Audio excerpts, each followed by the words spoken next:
Apa? Minum obat kaptopril bisa bikin batuk? Guys, tahu nggak sih ada obat anti darah tinggi yang salah satu efek sampingnya adalah batuk kering? Yap, obat anti darah tinggi itu termasuk golongan AC inhibitor. Salah satu contoh obatnya yaitu kaptopril. Sebagai obat anti darah tinggi, kaptopril bekerja dengan cara menghambat enzim yang dapat menyebabkan penyempitan pembuluh darah. Sehingga dengan begitu pembuluh darah menjadi melebar. Di samping itu, kaptopril juga mengaktifkan mediator inflamasi bradikinin di dalam tubuh.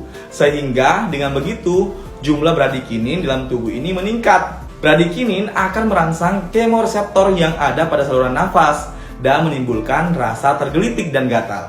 Oleh karena itu, refleks batuk akan terangsang di tubuh kita.